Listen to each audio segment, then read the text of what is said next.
সেই কবরস্থানটাকে কেড়ে নিতে চাইছে। যে ঈদগাহে নামাজ পড়তো, তৃণমূলের নেতারাও নামাজ পড়েছে, আইএসএফ এর নেতারাও নামাজ পড়েছে, বিভিন্ন রাজনৈতিক দলের নেতারা নামাজ পড়েছে, ওই সবার বাদে তৃণমূলের নেতারাও তো নামাজ পড়েছে। সেই ঈদগাহটা করার চেষ্টা হচ্ছে। তাহলে মমতা ব্যানার্জি উচিত ছিল অন্তত তৃণমূলের নেতাগুলো যে মসজিদের ঈদগাহে নামাজ পড়ছে ওগুলো সেইগুলোকে বাঁচাই, সেটাও বাঁচাবার চেষ্টা করেছে। উল্টা আরো যাতে মোদী কিভাবে কেড়ে নেয় তার সুযোগ করে দিচ্ছে। তাই আমরা এখানে রাজ্য সরকারকে আমরা কালকে একটা রেগুলেশন দিচ্ছি।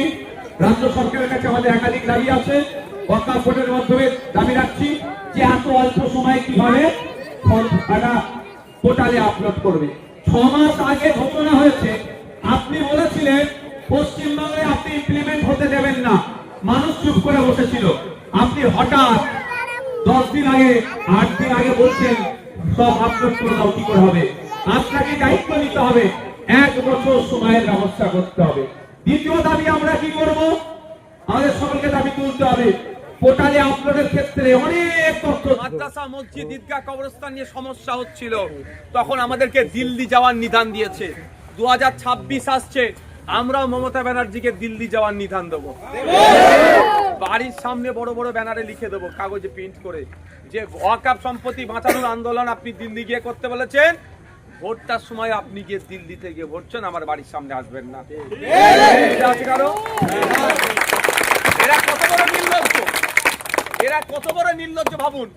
দিল্লি ওয়াকফটা বলছে দিল্লির বিষয়, দিল্লি গিয়ে আন্দোলন করতে বলছে। আবার তো বন্ধ হয়ে যাবে একটা। ওয়াকফটা বলছে দিল্লির বিষয়, দিল্লি গিয়ে আন্দোলন করো। এসআইআরটা কোথার বিষয় ভাই? এসআইআরটা কোথা থেকে পাস হয়েছে? দিল্লিতে সদর দপ্তর। ইলেকশন কমিশন অফ ইন্ডিয়ার হেডকোয়ার্টার কোথায়? দিল্লিতে। দিল্লির হেডকোয়ার্টারে বসে জ্ঞানেশ কুমার কি মনে হবে আপনার, ওই যে চিঠি আছে, তিনি নিধান দিচ্ছে, তিনি সার্কুলার দিয়েছে। তাহলে এই নির্লজ্জ বিহায়ারগুলোর দরকার কি ছিল? দিল্লিতে গিয়ে আন্দোলন করা। দিল্লিতে না করে কলকাতা হইচই করছে।